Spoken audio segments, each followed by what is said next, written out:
नमस्कार मित्रों, वाईफाई श्री राम में आपका स्वागत है। आज अपन मानव नेत्र फोटो रिसेप्टर की संरचना के बारे में अध्ययन करेंगे। तो मैं पहले आपको मानव नेत्र की संरचना के बारे में समझा रहा हूं डायग्राम के द्वारा, इसके समझने का प्रयास कीजिएगा। मानव नेत्र की जो संरचना है, मानव नेत्र में 3 पटल पाई जाती हैं। मानव नेत्र में 3 पटल पाई जाती हैं। ये सबसे बाहर वाली परत होती है, उसके बाद में ये दूसरी लेयर होती है,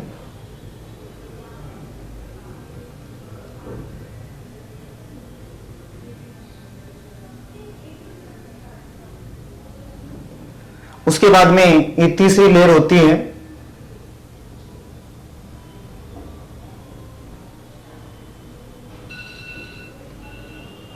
इनके बीच में लेंस पाया जाता है। ये देखिएगा। अब इनके नाम आपको याद रखने, क्या क्या नाम होते हैं इनके। ये पहली पटल होती है जिसका नाम होता है दर्ड पटल।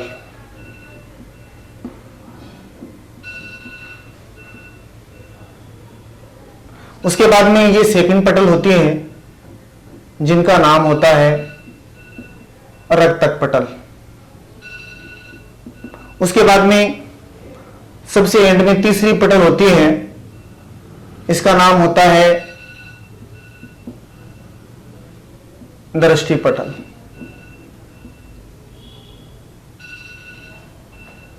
इंग्लिश में इसको स्क्लेरोटिक कहा जाता है। दूसरी पटल को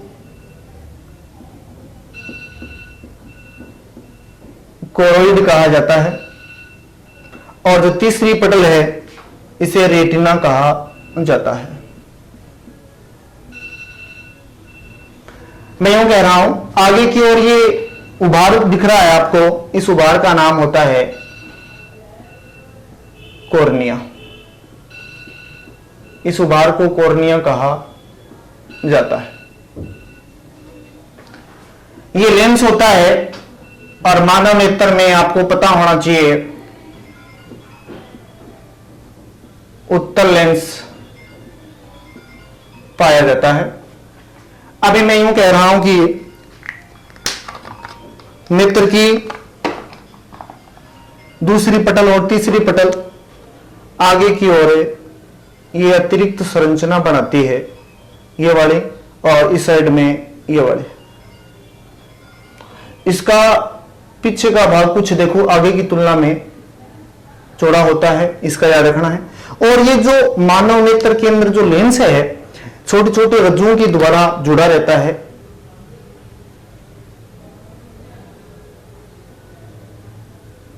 इनका नाम भी आपको पता होना चाहिए। इन रज्जुओं को बोलते हैं निलंबन रज्जु। इनका नाम होता है निलंबन रज्जु। ये जो अतिरिक्त संरचना दिख रही है, इसका नाम होता है आयरिश या परितारिका कहा जाता है। इसका नाम है आयरिश। आयरिश। और इसी का दूसरा नाम होता है परितारिका।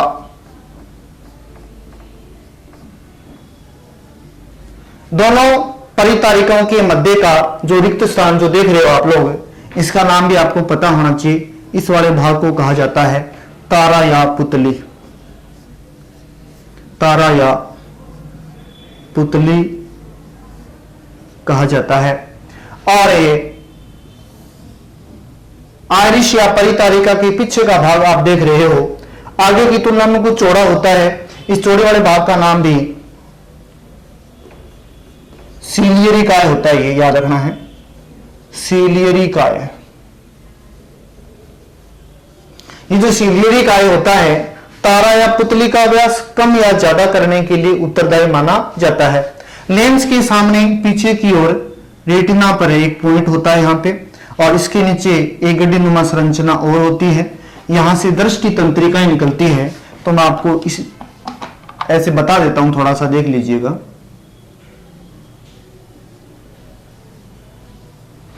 याद रखना है।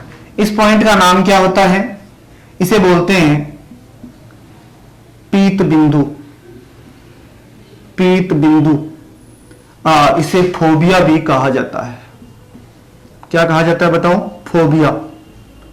इसी का नाम होता है फोबिया।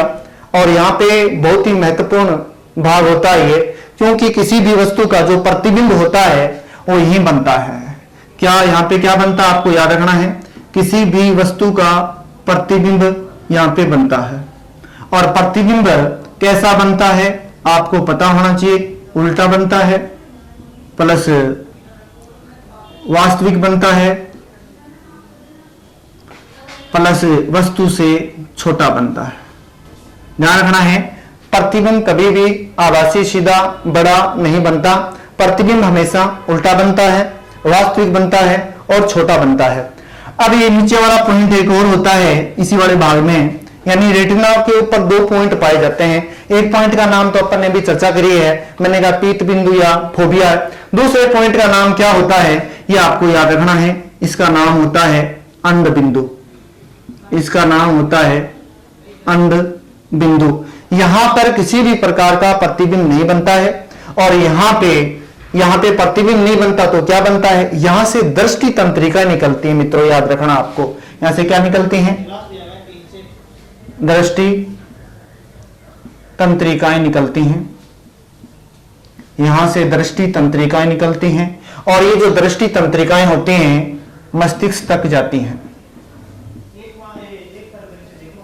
ये मानव नेत्र है, और इसके अंदर जो गोलक है आप देख रहे हो, इस गोलक का व्यास भी आपको याद रखना है। मानव नेत्र गोलक का जो व्यास है वो कितना होता है, तो आप बताओगे 2.5 सेंटीमीटर होता है।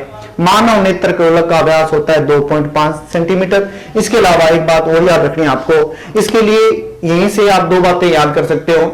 मानव नेत्र का निकट बिंदु, अगर आपसे मानव नेत्र का निकट बिंदु पूछता है तो आंसर दोगे 25 सेंटीमीटर होता है। कि यहां से जो पॉइंट लगाए हैं अपन ने, इस पॉइंट को हटाना है यहां से, और आप बताओगे 25 सेंटीमीटर। और मानव नेत्र का अगर आपसे पूछे कि बताओ मानव नेत्र का दूर बिंदु कितना होता है, तो आंसर जाएगा अनंत होता है।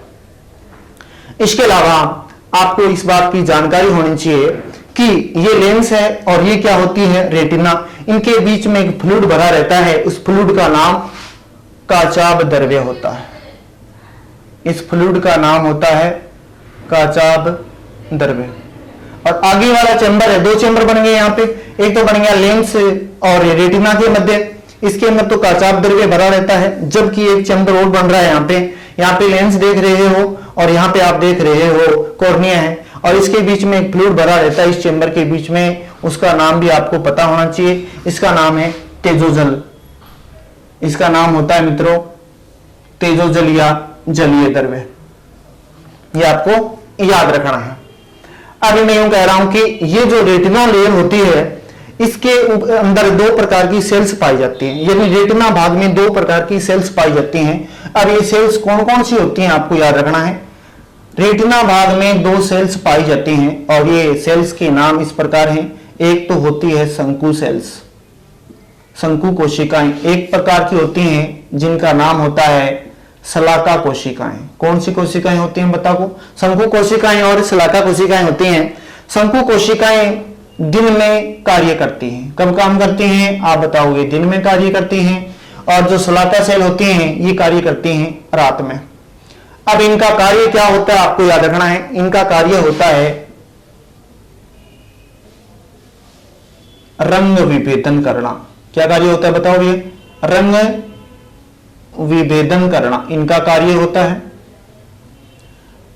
आपको इस बात की जानकारी होनी चाहिए कि शलाका सेल का कार्य क्या होता है, तो आप बताओगे प्रकाश व अंधकार में, प्रकाश व अंधकार में विभेद करना।